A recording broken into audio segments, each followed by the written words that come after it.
project and my zipper is too long. Ah! Good thing I know how to shorten it. Now, if you don't know how to shorten it, let's go check it out.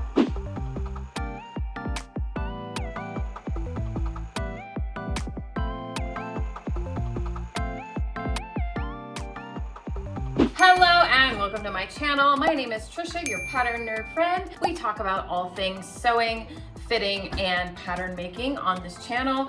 And today we're talking about zippers. Oftentimes I will buy longer zippers on purpose because you can always shorten a zipper, you can't make it longer. When I'm shortening a metal zipper, I'm always shortening from the top where the zipper pull would end when the zipper is all the way zipped up. I'm gonna share with you my favorite way, and hopefully it will help you next time you need to shorten a zipper. I was working on upcycling this bustier, which if you're interested in that, go check out my earlier video. And I am adding a zipper here at the side, and this zipper is just a little bit too long. So the first thing you need to do when you are shortening a zipper is decide how long do you want your zipper. So I went ahead and measured it out. I put a little mark. I always want the stopper to be where I put the mark, and then I will leave a little bit of a tail just like they have on the factory zipper so that I can fold that in and not have a raw edge. So now that we know how long the zipper needs to be, we can put our project to the side and just focus on the zipper. I am going to mark both sides of where I want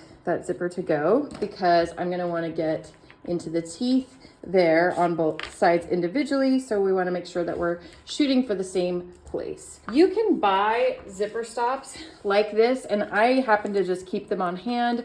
These came from WowWack, and WowWack's a great resource for different notions and things like that, so having zipper stops on hand in silver and black is usually very handy. Or if you can get the stopper off that already is on there, you can reuse them. So I'm not shortening this by a whole lot.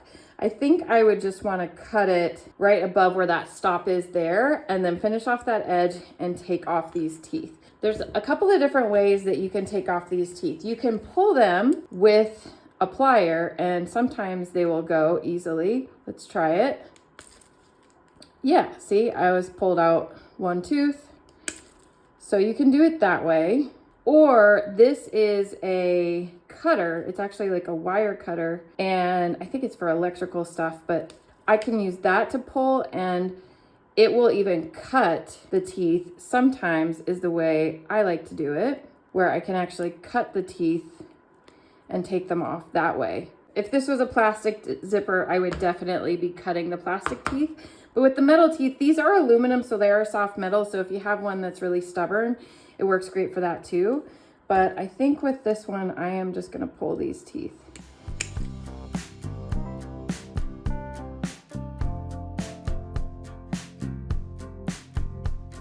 And I wanna leave room for a zipper stop, so I'm gonna remove that one too.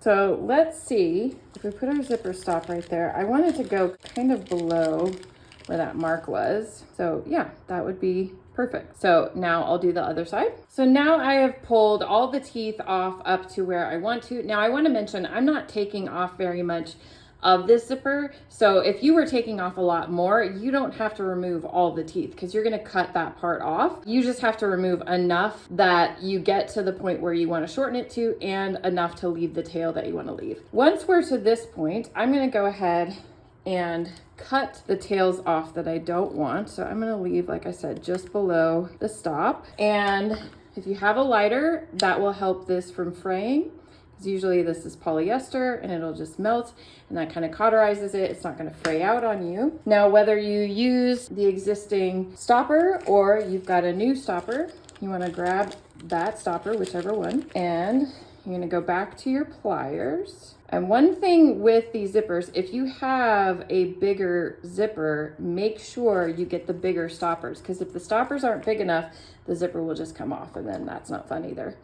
So we are going to crimp that bad boy down. Now, you want to make sure this is really tight here. So what I do is I like to not put like the ridges in. So my pliers, we've got these ridges, and then there's a flat part here. So I like to make sure it's on the flat part, and then I'm only getting that, not getting the teeth. And then I will use the table as leverage and really push down using the table you know, I'm pushing against the table instead of just my hand power, and that usually makes sure it's really on there tight. And then you want to just do the other side, same way.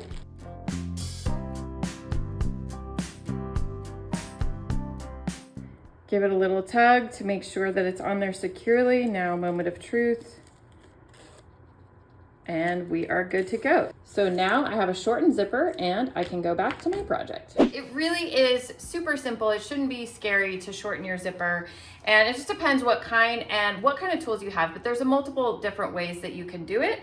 And it's usually a quick process, way easier to shorten than obviously deal with a shorter zipper. Hope you've enjoyed this video. If you want to learn more, if you enjoy learning about sewing tips and pattern making techniques, fitting stuff, then I hope you'll subscribe to my channel. And if you want to find out more resources, they are listed down below, including free classes and how to stay in touch with all the fun events that we do. Thank you so much for watching today, and I will see you next time.